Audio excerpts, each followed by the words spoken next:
Olá, nesse pequeno vídeo eu vou falar um pouquinho sobre o, a lei de Gauss, né? E como é que ela funciona na física, né? Como é que a gente usa ela na física. Bom, para falar da lei de Gauss, a primeira coisa que a gente tem que falar é sobre o campo elétrico. Existem duas formas de representar graficamente, né, o campo elétrico. Uma delas é através de setas, como está aqui representado, em que em cada ponto elas apontam em uma determinada direção e tem uma determinada intensidade. Por exemplo, se a carga for negativa, o campo vai apontar na direção dela. E quanto mais próximo estiver dela, mais forte vai ser o valor desse campo. Se a carga for positiva, o campo irá apontar para fora. Igualmente, né, quanto mais distante, mais fraco é esse campo. A, a razão entre essa intensidade e a distância é proporcional a 1 sobre R2 e diretamente proporcional ao valor da carga. Pois bem, a outra forma de representar esse campo é através do conceito de linhas de campo. No lugar de termos uma flecha, né, um vetor em cada ponto do espaço, agora nós vamos ter uma linha. E essa linha contínua, ela irá igualmente, né, apontar na direção da carga quando a carga for negativa e para fora da carga quando ela for positiva, né? Bom, e aí como é que fica a noção da intensidade do campo? Porque a intensidade do campo na maneira de representar o campo elétrico do slide anterior era representada pelo tamanho do vetor. Aqui ela vai ser representada pela densidade dessas linhas. Quanto mais juntinhas elas estiverem, maior é a intensidade do campo. Quanto mais afastadas elas estiverem, menor a intensidade do campo, né? A quantidade dessas linhas é subjetiva. Você apenas tem que levar em consideração que uma vez que você determina um conjunto delas para representar uma quantidade de carga, esse número tem que ser proporcional. Por exemplo, digamos que essa carga aqui tenha menos 1 coulomb. E eu representei ela aqui com 1, 2, 3, 4, 5, 6, 7, 8, 9, 10, 11, 12 linhas. Então, se eu for representar uma carga com menos 2 coulomb, eu tenho que pegar 24 linhas. Então, eu tenho que pegar um número proporcional. Bom, uma vez que a gente entende essas duas formas de representar o conceito de essa representação gráfica do campo elétrico, agora a gente pode falar sobre o conceito de fluxo elétrico. O fluxo é, grosso modo, a quantidade de linhas que atravessam uma determinada superfície S. Então, por exemplo, essa superfície S aqui é um retângulo, né? E por ela passam algumas dessas linhas de campo, aqui são representadas apenas 4, né? O fluxo do campo elétrico vai ser dado pela integral de superfície desse campo interno dA. dA é o elemento de área sobre a superfície. Ou seja, sempre que o campo elétrico for sempre que o campo elétrico for perpendicular ao elemento dA diferencial da área da superfície S, se eles forem perpendicular, o produto interno é zero, então não contribui com o fluxo. De fato, se fosse, veja, o dA ele é sempre normal à superfície, então nesse retângulo aqui ele estaria quase que nessa mesma direção aqui com que eu desenhei as flechas roxas, né? Se o campo elétrico fosse perpendicular, ele estaria aqui tangente à superfície e, portanto, de fato não contribui para o fluxo. Agora, se eles são colineares, essa parte que é colinear contribuirá para a integral. Então, essa noção de fluxo. O fluxo me diz mais ou menos quantas linhas de campo passam por uma determinada superfície. Bom, então observe o seguinte: para uma partícula pontual, digamos aqui uma partícula positiva, eu vou desenhar ao redor dela uma superfície.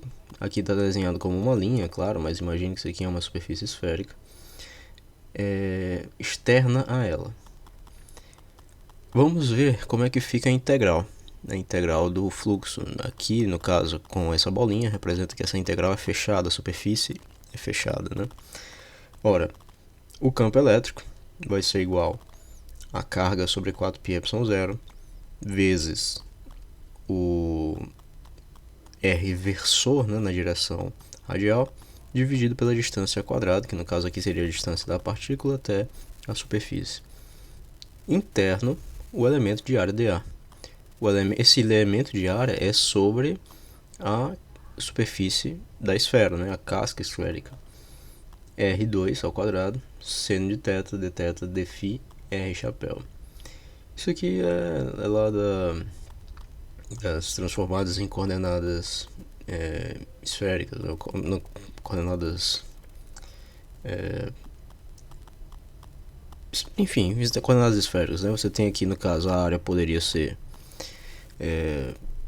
se fosse uma superfície plana, dx vezes dy, e com as devidas transformações, que eu vou simplesmente omitir aqui, você leva do x, y, z do espaço cartesiano para o r, θ e φ do espaço esférico. Bom, então esse termo aqui entre parênteses é o diferencial de área sobre a casca esférica. Como nós estamos com r constante, não tem o elemento dr, né? Tem apenas aqui o elemento dθ e dφ variando na integração. Então, quando você faz esse produto interno, R versor com R versor fica 1, R2 com R2 se cancela. Integrando, então, o seno de θ, dθ, dφ, você vai obter 4π, que cancela com esse 4π aqui da fração, e sobra apenas a carga sobre ε0. Então, a integral do fluxo do campo elétrico que sai de uma partícula pontual sobre a superfície de uma casca esférica que envolve essa carga dá igual o valor da carga dividido por ε0. Acontece que esse resultado que a gente demonstrou para uma partícula, ele vale para qualquer que seja o corpo e qualquer que seja o formato da superfície. Por acaso a gente fez com a esfera, porque é o mais simples, né? E obedece à simetria do problema.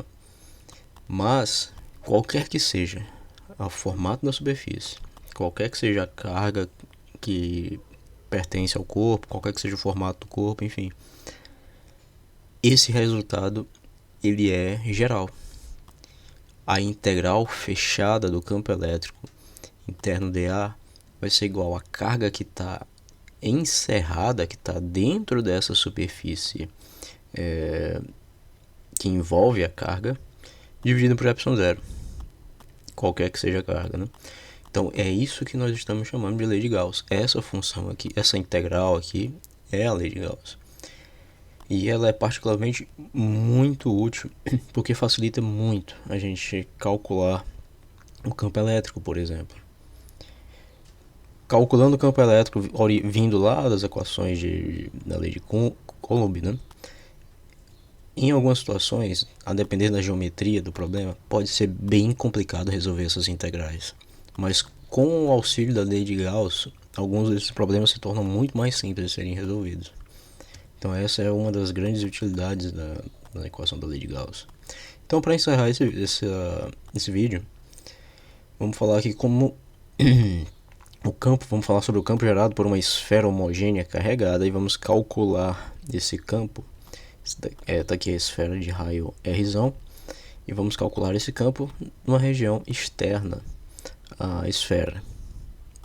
Então essa aqui vai ser minha superfície gaussiana. Mais uma vez eu vou dizer que essa superfície é uma esfera. Por quê? Porque, enfim, como o corpo é esférico, é conveniente que a superfície também seja esférica, porque a gente sabe que o campo elétrico gerado pela esfera vai ser radial. Então a direção do campo vai ser sempre perpendicular à superfície. Poderia ser outro formato? Poderia, só que o cálculo ia ficar mais complicado, né?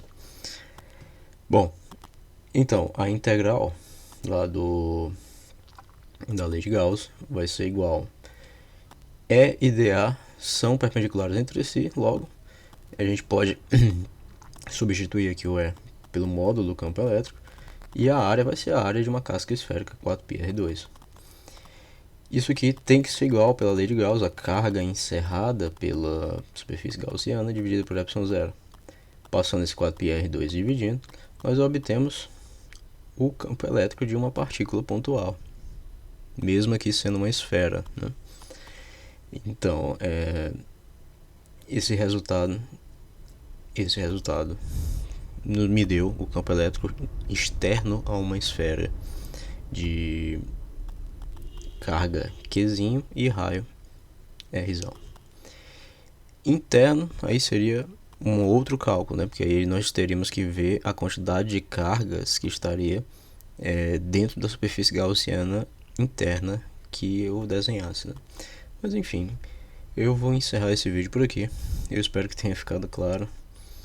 Qualquer coisa você pode colocar uma pergunta nos comentários que eu posso estar fazendo outro vídeo. Agradeço a sua atenção e fique com Deus.